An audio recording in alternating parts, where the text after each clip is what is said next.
दोस्तों, आज की क्राइम कहानी दिल्ली की उस 16 साल की मासूम की है जिसका बीच सड़क पर एक दरिंदे ने बड़ी ही बेरहमी से कत्ल कर दिया।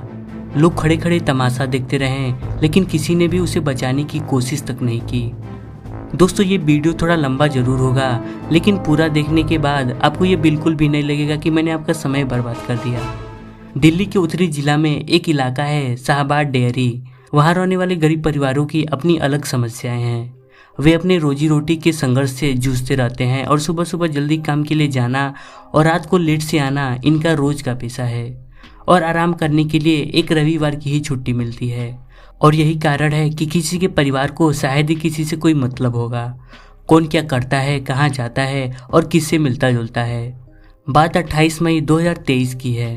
एक 16 साल की लड़की अपने मोहल्ले के किसी परिचित के घर पर जा रही थी। वहाँ उसे किसी बच्चे के बर्थडे पार्टी में शामिल होना था और उसे वहाँ इनवाइट किया गया था। लड़की का नाम साक्षी था और उस परिचित का घर उसके घर से महज 300 से 400 मीटर की दूरी पर मौजूद था।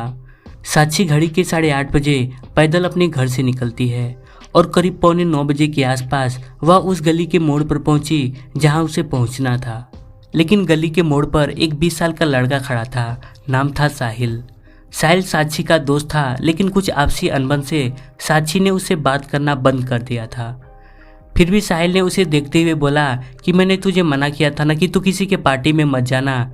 साक्षी बोलती है कि तुम गलत समझ रहे हो, मैं तो दोस्त के बर्थडे में जा रही हूँ।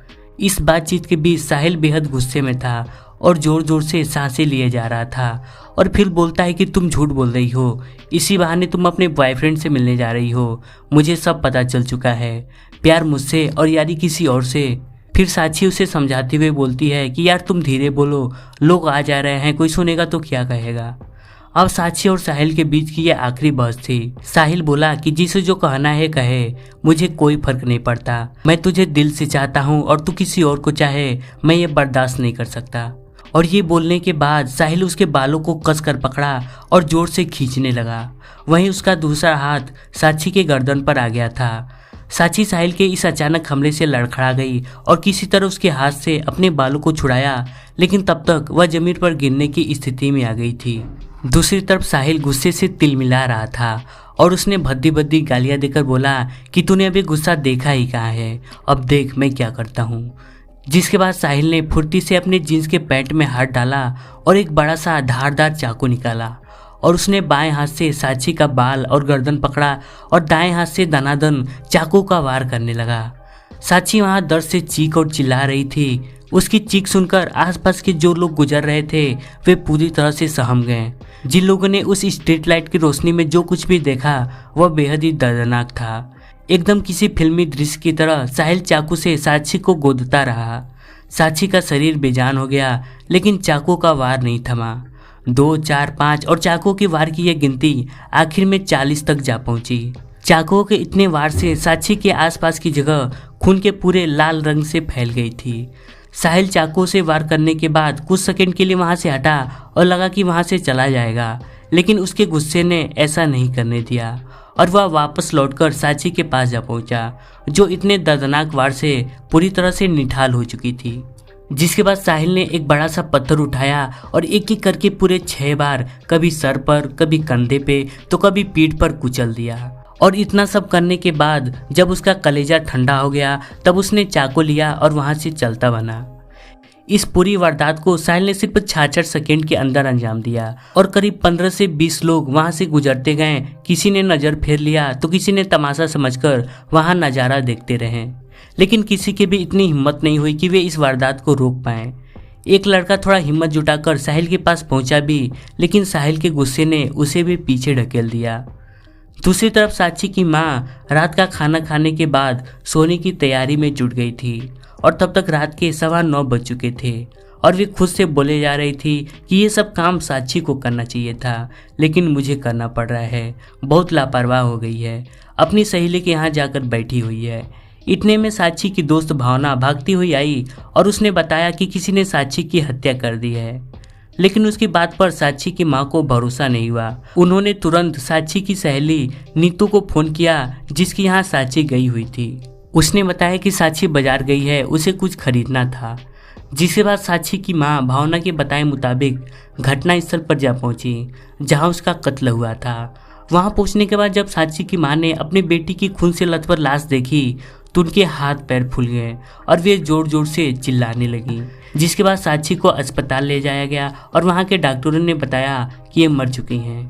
दोस्तों, केस में आगे बढ़ने से पहले आपको एक बात जाननी जरूरी है और वो ये कि साक्षी पिछले 10 दिनों से अपने घर में रहने के बजाय सहेली नीतू के घर पर रह रही थी। दरअसल साक्षी की अपने घर वालों से नाराजगी थी और वो जब जब नाराज होती तो अपने सहेली के घर चली जाती। वहीं ज़रूरत पड़ने पर या कोई सामान लेने के लिए 2-3 दिनों के अंतराल पर वह घर भी जाती थी। और आपको याद होगा कि वह 28 मई की रात 8:30 बजे घर से निकली थी। दरअसल वह अपने घर पर उस समय कुछ ज़रूरत का सामान लेने गई थी। खैर, 28 मई की वो रात जब थाना शाहबाद में इस हत्या की सूचना जैसे ही पहुंची, SHO राजीव रंजन, ASI प्रवीण तोमर 2 कांस्टेबलों के साथ अस्पताल पहुंच गए। वहां पहुंचने पर पता चला कि किसी लड़के ने दिन दहाड़े लड़की की हत्या कर दी है। तो उन्होंने तुरंत इसकी सूचना अपने senior DSP Ravi Kumar, SP Manish Ladla और क्राइम ब्रांच को दे दी। और थोड़ी ही देर बाद पुलिस अधिकारी और क्राइम ब्रांच की टीम भी वहां पहुंच गई। एक तरफ क्राइम ब्रांच की टीम घटनास्थल की बारीकी से निरीक्षण की और वहां मौजूद सारे साक्ष्यों को इकट्ठा किया गया, जिसके बाद साक्षी का शव भी पोस्टमार्टम के लिए भिजवा दिया गया। वहीं दूसरी तरफ साक्षी की मां और उसके पिता जनक राज से पुलिस पूछताछ करती है तो उन्हें बताया जाता है कि साक्षी पिछले हफ्ते से उनसे नाराज चल रही थी। उनके मना करने पर भी वह साहिल से बातें करती रहती थी। जब उसे समझाया जाता कि इन सब के लिए वह भी काफ़ी छोटी है तब वह उनकी बात जरा भी नहीं सुनती और नाराज होकर अक्सर अपने दोस्त नीतू के घर चली जाती थी।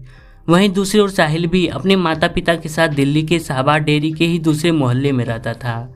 साहिल एक इलेक्ट्रीशियन था और साथ ही फ्रिज और AC रिपेयरिंग का भी काम करता था। खैर, दिल्ली पुलिस ने साक्षी मर्डर केस की तहकीकात के लिए घटनास्थल पर लगे CCTV कैमरों की फुटेज निकलवाई और जब पुलिस ने CCTV फुटेज देखा तो उनके हाथ पैर फूल गए, क्योंकि करीब 90 सेकेंड की उस फुटेज में साक्षी को चाकू से गोदे जाने की वारदात साफ साफ दिख रही थी। साथ ही वहां से गुजरते और कुछ सेकेंड के लिए ठहरते लोगों के दृश्य भी साफ साफ दिख रहे थे।